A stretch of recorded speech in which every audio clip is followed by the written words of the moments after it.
ஒரு மனிதனின் வரலாற்றை அறியுங்கள். திடீரென்று சமூக பற்றும் அன்பையும் காட்டும் மனிதனின் நோக்கத்தை அறிந்து கொள்ள முயற்சி செய்யுங்கள். சமூகத்தின் மேல் அக்கறையும் பற்றும் பிறவி குணமாக கொண்டவர்களே தலைவர்கள். 50 வயதிற்கும் மேல் சமூக அக்கறை வந்தால் அது என்ன வகையான மோசம் என்பதை கண்டறியுங்கள். அரசியல் அனைத்திற்கும் அடிப்படையானது.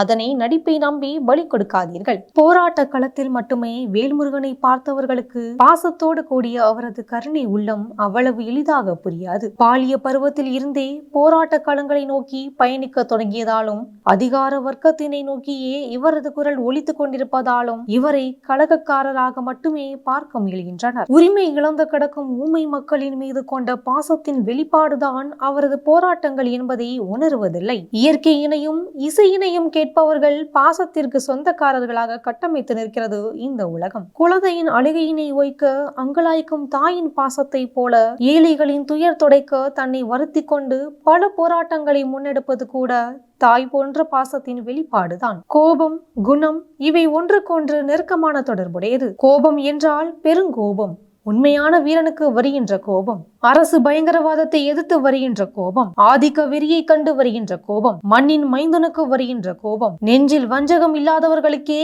இந்த கோபம் வரும். கோபமே வராத மனிதன்தான் ஆபத்தானவன். சினம் கொள்ள வேண்டிய இடத்தில் சிரித்து பேசுபவன் நடிகனாக இருக்க வேண்டும் அல்லது வஞ்சக நோக்கம் கொண்டவனாக இருக்க வேண்டும். தொழுதகை உள்ளும் படையொடுங்கும் ஒன்னார் அழுத கண்ணீரும் அணைத்த பகைவர் வணங்கி தொழுத கையினுள்ளும் கொலை கருவி மறைந்திருக்கும் பகைவர் அழுது சொரிந்த கண்ணீரும் அத்தன்மையானதே. கோபம் இருக்கும் இடத்தில் குணம் இருக்கும் என்பது மூத்தோர் பழமொழி. இன்னும் எத்தனை காலம்தான் நடிப்பிற்கும் உண்மைக்கும் வேறுபாடறியாமல் வாழ்வீர்கள்? அக்கினி குன்றொன்று கண்டேன், அதை அங்கொரு காட்டிலோர் பொந்திடை வைத்தேன். வெந்து தணிந்தது காடு.